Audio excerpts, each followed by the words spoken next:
I don't know about you, but I need to hear a good word. In the midst of everything else that's going around us, the beauty is that God's not keeping silent. God's continuing to speak, and we need to listen.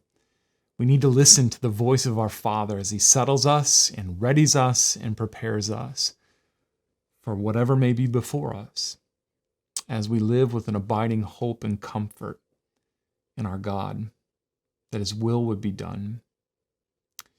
So we're working through Psalm 27, and we began by noticing that the Lord is our light, He is our salvation, He is our stronghold, and when we contrast that with everything that's going on in the world, we have confidence.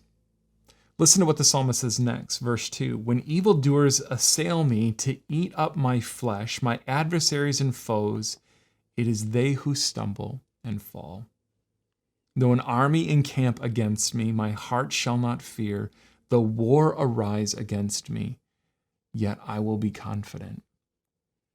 Now you listen to that and you go, there is an entire army that's standing against you.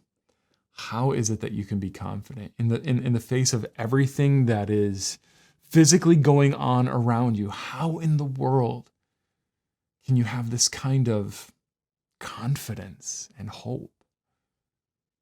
Listen to verse 4.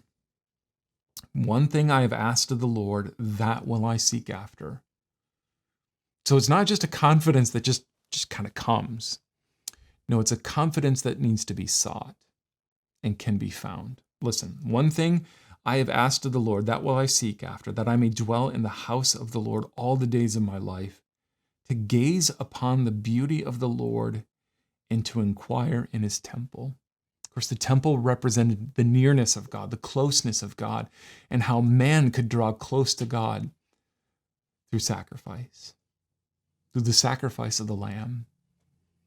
The hope and the confidence that we have is not rooted in ourselves. It's not rooted in our leaders. It's not rooted in our sure confidence that this is just going to all work out.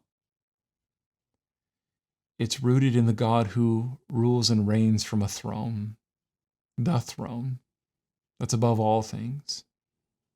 It's rooted in the God who sent His Son to cover our sins, to forgive us of our sins, and to establish a close relationship with Him.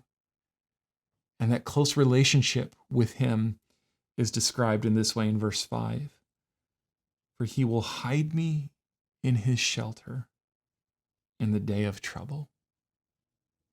Right? We've been talking a lot lately. We've been hearing in the news lately about shelter where you're at.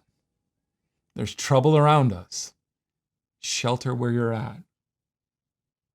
For He will hide me in His shelter in the day of trouble.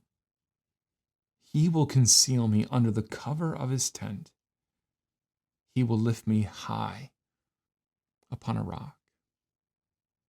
When everything else and everyone else around us fails us, there's an abiding comfort that transcends this life and everything going on in this life because of the relationship that we have through the blood that was shed by the Lamb, by Jesus.